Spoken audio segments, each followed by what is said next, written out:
Hello, everyone, and welcome to our session. So, today we have our honorable guest who join us today to share his knowledge. So, he is talk more about a community, uh, how to start community, how we can work in a community, and how to get resource in that community. So, instead of waiting a lot, I will be invited Christopher on a stage. Please, Christopher, come on stage.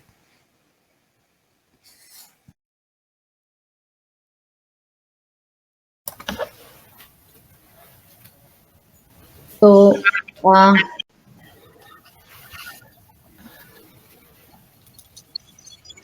Hello, welcome, Christopher. Greetings. Greetings, I will greetings. invite you to give a little brief introduction about our honorable guest. Please come on stage. Great. Can you hear me? Hello. But yes, please. Hello.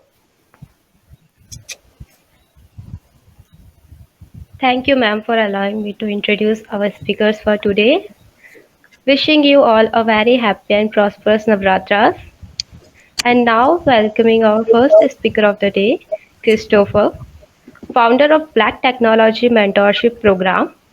He is an emergent technologist in virtual and augmented reality, applying his talents to medtech, climate, and applied sciences.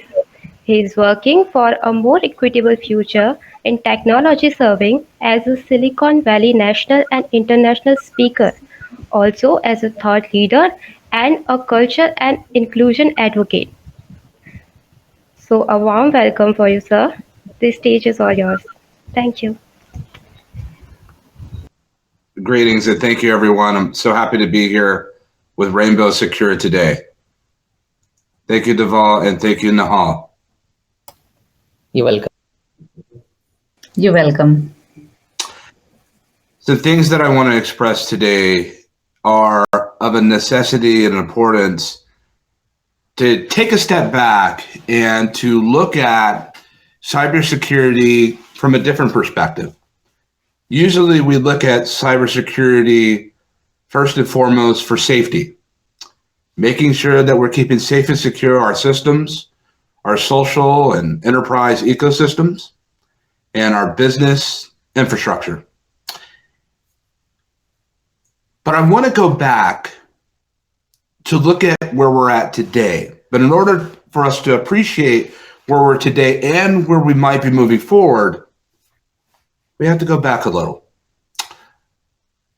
Right now, we find ourselves at a time where technology over the last 3 decades has become more advanced and accelerated than in any other time we've ever known. And undoubtedly, the biggest technology advancements that we've had in the past 10 years is communication. We've become more virtual in the past 18 months than we have in the last 10 years. And we are using tools today that were built years ago, but tools that have become so relevant and pushed to the forefront by way of COVID-19, this pandemic. And these tools of communication we've come to appreciate are much more than just tools for us to be able to share with family and loved ones. Yes, they're very important. But these particular tools have been what's been helping keep our infrastructure together. Our lines of communication globally have been open and information has been flowing. And that when we look at technology, the technology moves in 3 phases. And when we look at the phase that we're in right now, when it comes to the leaps and the shifts that are happening, incrementation is the first step in the move of technology. Maybe it's an updated iPhone. Maybe it's an updated Android device. And then we have a leap, which we look at new hardware introductions and new software that comes to us. And then we have a shift. Shifts are the rare occurrences that we have available to us. The internet, the cloud.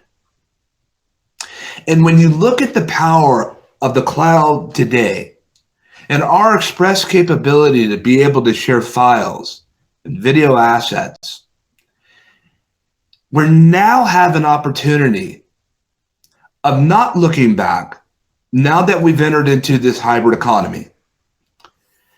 We've just come out of a major case study during quarantine, and everyone had to participate. And in this remote work, we found that businesses and companies can thrive from people working right home from their living rooms. I know here in Silicon Valley, the traffic is reduced and the mighty massive campuses are no longer as crowded and attended as they once were. Why is that? Because from the comforts of our home and the safety of our homes, we've been able to have infrastructure and Wi-Fi and communication and tools that have been on the shelves that have already been there, that have existed for us to be able to use to express and communicate, to share, and to ideate with one another globally. So what does this mean? So what this means in a very roundabout way is that now that we've come out of this case study, we now know that the hybrid economy, and we now know that remote work is here to stay. Some will return to the office. Some will never return back to the offices. Some companies have given up entire massive leases, paying millions of dollars to get out of their lease because they've come to realize that the communication infrastructure is sound. Now, there's two things that we're looking at, and we're still going to go back. One, now that we're in this remote work, that means more hiring capabilities. That means I no longer have to hire people to live and work in my city. That you don't have to geolocate or locate or transfer all the way here to Silicon Valley to work in a Silicon Valley platform. Nor do I have to transfer to anywhere where you may be, whether that's in India, South Asia, Europe, North America, South America, Australia. I now can be able to collaborate and build with you and provide a specific service. I can join in with product delivery teams right for where I'm at. But with that comes caution. With this great expansion of communication, unlike anything we've ever done and experienced before, cybersecurity for safety is at the forefront. With this great expansion we find ourselves in, it leaves us and our communities more vulnerable. But here's the other obstacle that we have to look at.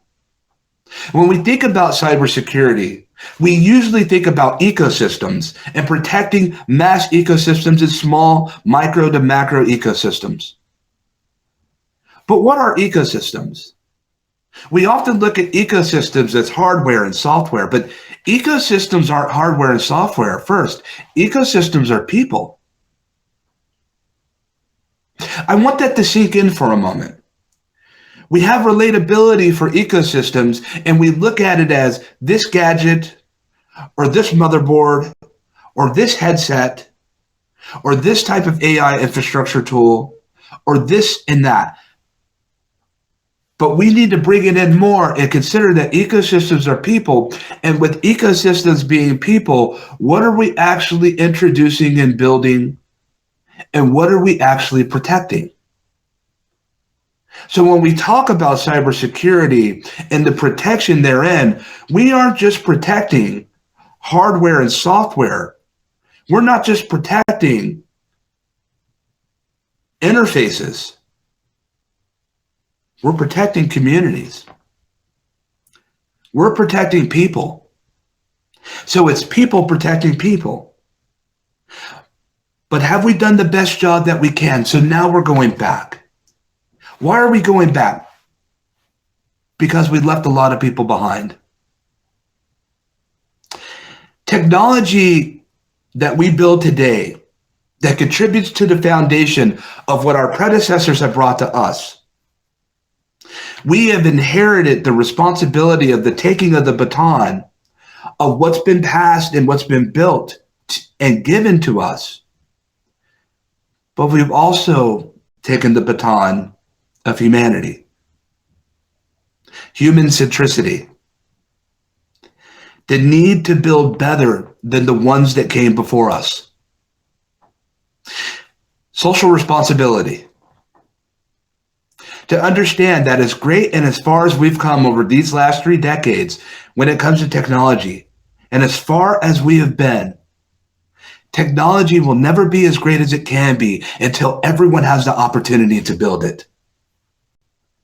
And the greatest threat to our success, to better understand and identify those who would choose to harm our ecosystems, the biggest threat that we have within, not without and not external, not a DDoS attack, but the biggest threat that we face when it comes to cybersecurity is the lack of inclusion of community itself.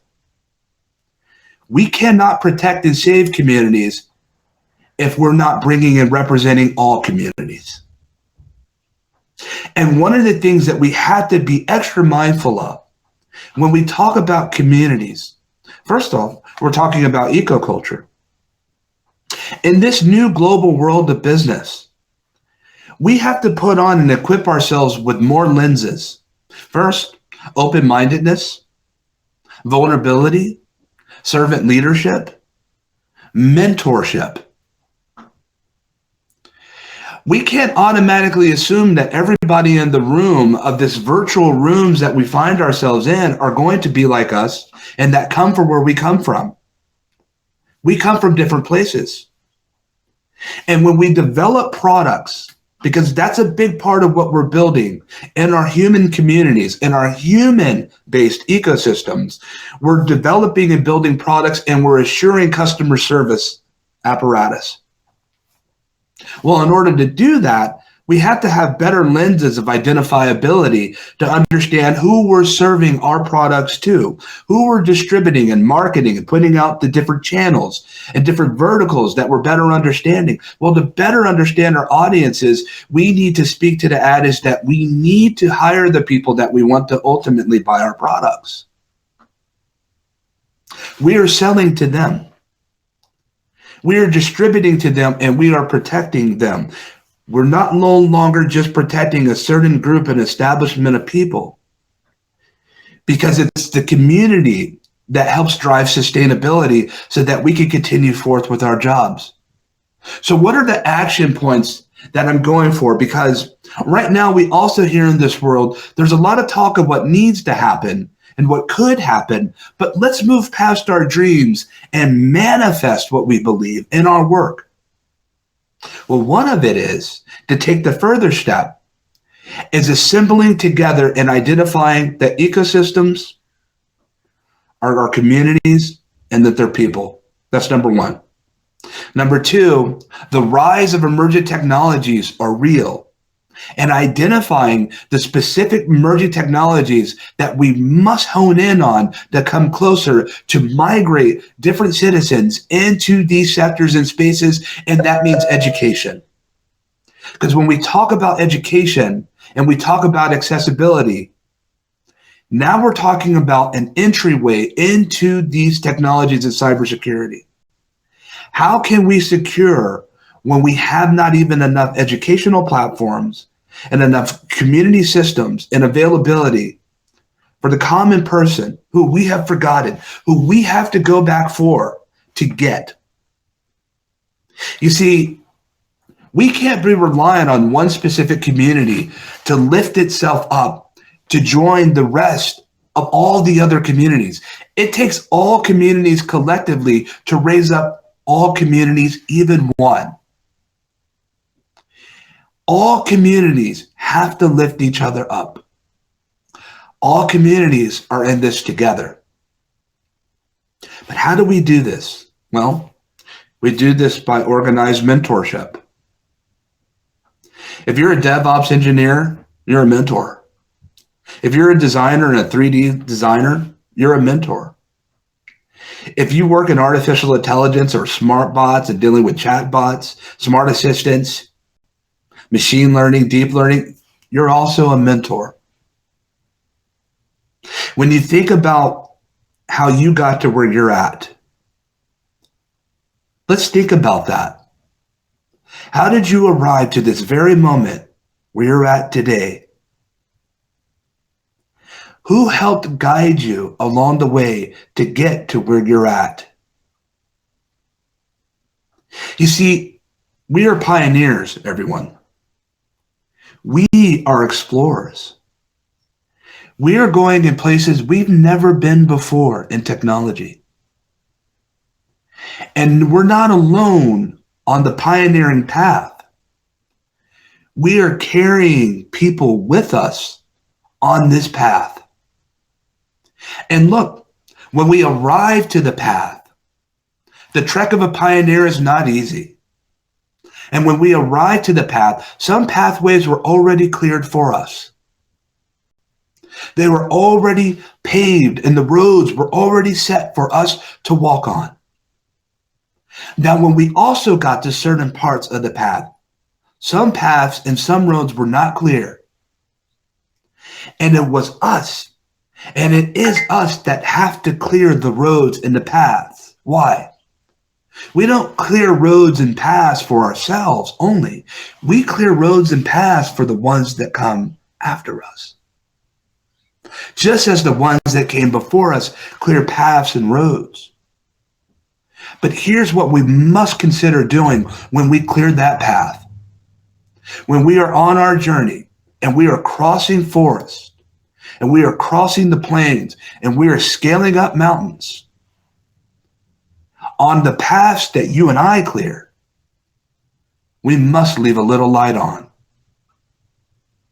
We must leave a little light on. When I was a kid, I would come home and I'd open the door and I'd walk down the hall and my dad would be sitting at a little computer, at a little desk, and he'd be taking apart and putting together a computer again. And I would go to that man and I'd say, "Dad, what's the internet?" And my dad would take time to tell me what the internet was. And I would come home the next day, open up the door, walk down the hall, looked in, and saw that same man sitting at the desk with the light on. And I'd say, "Dad, how does the web work?" And he would tell me what the web did and how it operated and functioned. Little did I know, years down the road, when I found myself here in Silicon Valley, the express impact of what it was to have a parent in technology. Technology doesn't start in school. Technology and the understanding therein, today's technology, not yesterday's technology, when we were still trying to figure out Google and search engines, when we were going from green and black screens to full color. Today's technology is communication. And communication starts at home, at the family. And we take those principles that we're taught young, and now we are migrating into a new technical infrastructure unlike anything we have ever felt or touched. And if we do not do this, if we do not assume the mantle and take it further, then no one will, because we are pioneers. Sacagawea, Ponce de Leon, Lewis and Clark, they sought a new country. They rolled the dice and they landed. Though not as the same as explorers, it's a lot like business. So the multicultural awareness, cross-cultural communication, and intercultural development and exploration, we don't want to just open the door and hire somebody that looks like me. Don't hire me because it's a feel-good initiative. Hire me because I'm a value add to your ecosystem. When you hire someone that looks like me, when you bring someone to your ecosystem that looks like me, I don't take away from your ecosystem. I level up your whole entire ecosystem. When you bring more ecoculture that are human characteristics that are permeated in and throughout technological ecosystems, we all win. and we're all safer, but we will never be as safe as we can be in tech. We will never be as safe as we can be when we look at extended reality, virtual and augmented reality. The intention was never for us just to look at our devices, but the idea was for us to get and operate within our devices. And we are heading into a space of hyper-realistic, immersive simulated environments. The idea to this day is not to just to look at Zoom, but the idea is to step into Zoom and to hug one another in human eye resolution and haptic feedback handshakes, and to embrace and to hug one another and to explore and to learn. This is where we're at today. This is what's happening now. What will be our interactive experiences when our children go to school in the living room or for their virtual reality headset? What will they experience as a community together? What have we built? What have we protected in these virtual, hyper-realistic environments that they can understand? I don't want to build technology just for a few children. I don't want to protect our technology in our communities just for a few children.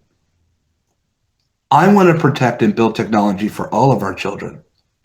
I want our children to be able to ingress into environments and to identify a place where they feel like it reminds them of home. That means more culture in everything that we do. And so when we go and step into this world, into this cybersecurity world, where the threat has never been more higher, where people would go to do us harm and to what we build daily, and when we're hired to protect our loved ones, we're not just protecting businesses and assets. We're protecting our communities. That means we have to understand and know our communities. It makes no sense to protect anything and anyone if we don't know who we're protecting. But when we understand the human value that we're protecting, how much more rich does that make our work be? When we understand that we're clearing new pathways for the ones that will come after us, when we pass the torch, when we tell them this is what we did, but you will do more. And we left a little light on. When our parents could come home and teach our children about technology, where we no longer have to talk about diversity, equity, and inclusion, where we're able to move past that conversation and go towards bigger obstacles and bigger goals, when we're able to build as one. We do this through mentorship. We do this by accepting the status of students. We do this through true care of human centricity. And we always build first with people in mind, hearts and minds, before gadgets and profits. The best technology is the technology that brings us together. And with the arising of the metaverse, at the center of the metaverse, the heart of the metaverse is community. And when it comes to extended reality, XR technology, we cannot extend reality unless we bring reality with it. I hope that you would join me on this journey. I hope that you would embrace me as I embrace you. That we truly bring humanity back into everything that we build, everything that we develop, everything that we code, and everything that we design. We must find our humanity. At a time like this where we've lost so many people in this world due to a devastating pandemic that's still here, doesn't it matter more what we do today ever than it has before? Now is the time to build together. Now is the time to care. Thank you so much, Rainbow, for having me as your guest today. Thank you for taking time to share this little bit of time that we'll never get back again.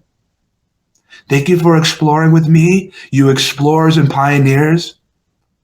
And may we meet on the trek, on the road, at some point and at some time, as we have today, together.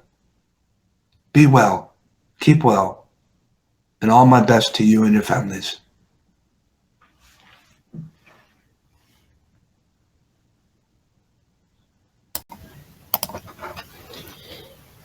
Chris, it was really, I think, very warm and say very thoughtful, presentation of the reality, presentation of, what's around us. When we talk about cybersecurity, we should also think about, how somebody can have a access what's around us and how we can change something that benefits us all. That's the main thing, to bring the change that benefits all of us. Yes, yes, yes. For all of us to work together, Shah, Yeah. all of us to be together, we must think about more than just what we do. It must be more than what we earn from paycheck to paycheck. We have unique opportunities and unique obstacles today that we never saw coming, that we never understood would be here. We are met with these challenges, but we have the tools and the human capacity to do it together. Yes, yeah, I think the tools and human capacity is very important here, because human capacity was always there, but to use it in a proper way, and to nurture it, to make it the best use of it, that applies in a good way, that is essential. And I think many important people like you who are directing that energy, directing that ability in a right direction. I think that's good. You are actually a role model for diverse founders and diverse students who want to join the mainstream, this entire mission of securing the digital world. And that's very important, that the guidance that you give, the motivation that you give will help the upcoming generation, especially the students. They get the right career path. They get motivation that they can also do something on their own. Yes, Deva. I've had the pleasure of being able to travel all over the world and to speak to different audiences, but I've also had the pleasure to learn and to listen. As I've been taught, we have two ears and one mouth, and sometimes it's great to listen and to understand, and for me to appreciate that not all technology is just built here in Silicon Valley, but around the world, there's great technology that's being made by some people we've never heard of. And wouldn't it be great for us to have everyone, for it to be one giant Silicon Valley, not just here, but we're building all over the world and people sharing in that. And we're recognizing the great things that are made by women and men and our children, to be able to be one ecosystem in this world. If we have one cloud, if we have one internet, if we have one metaverse, then why not have one people that are building technology and contributing that together? There's too much distinction and separation and saying we build better here or we build this better. Why not introduce all these cultures to come together to make a delicious feast for us all to eat together? Yeah, Yes, I that's think very that's great thought. yeah. Yeah, that's Yes. very noble and great thought. Just being all together on a one place. Yes, that's very great, and you explain it very nicely and present your view. And we love that you are thinking about humanity and peoples. The, When I came to Silicon Valley, and I'll say it to the audience that I'm announcing soon that my book, Surviving in Silicon Valley, is coming out. But Nahal, when I first came to Silicon Valley, Mhm. realized and enjoyed that I was being taught by women and men alike. And many people were teaching me. They took time to teach me and to say, Chris, let me teach you right. It wasn't about the technology. My first interaction was first about people. But then I start to see a darker side of it. And I realized that's the side that I don't like. I like to stay in the light. I like to stay in the light and build with people. And I realized that the best thing think about it, go your whole entire career, if all you've known is hardware and software and never known the preciousness of human communication and to build together, then what have you been doing these 20 or 30 years? The time that you can't get back. But when we build together at times like this, and when we talk and share and learn, and that's what I've been wanting to do, is to travel the world and to listen and to understand technology from your eyes. Yeah, that's very great. Very true. Very true. Yeah. And for my journey, I also started my push of career in Silicon Valley.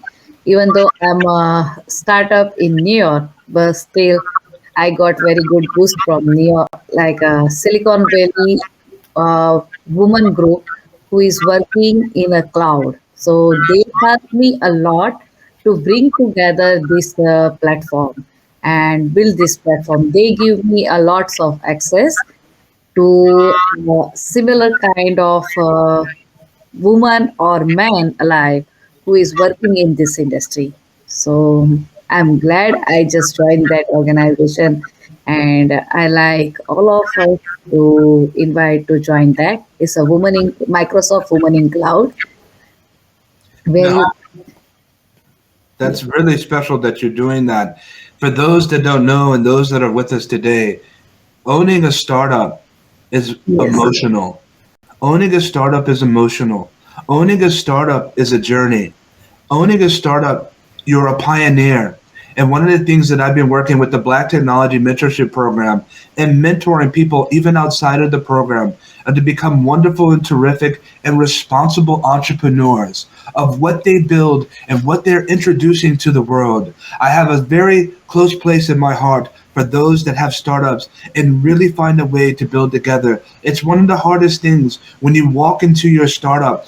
The lights aren't already on, the staples aren't already there, the printer isn't already there, the computer isn't already set up. You have to do all of that with your own hands, and you cannot build it alone, but you build it with people. And how much humanity does it take to yeah build one single startup? Remember, even Google and Apple and Facebook and all these different platforms, Oracle and Microsoft, began with people. Yes, yes, definitely. Yeah, they started small and they had then the ideas built up by a group of people. It was not just one or two, but then they grew bigger. But before they grew bigger, they had contribution from each and every one. All the uh, diverse people they joined together. Everybody had their role to play, and the access that they gave to everybody to grow together in their career, in their journey, that's very valuable, I think. So No, they did come together. And just like here, what we witnessed here in Silicon Valley during mhm, the time of the reset, remember, we were in a recession when the iPhone came out. The iPhone came out 2007, September, and we were in a recession. But what people did, they were so inspired by these products. They were already part of the Microsoft ecosystems and the Google and the Facebook that was coming out for social media and Apple and the hardware products. And what they did was they said, look, we no longer are employed. We've lost their jobs. And they stood around the table. And one said, I have $1 in my hand. And another person said, I have $2. And the other person said, I have a rupee. I have a pound. I have a euro. I have a yen. And they stood around the table and said, let's build a startup together.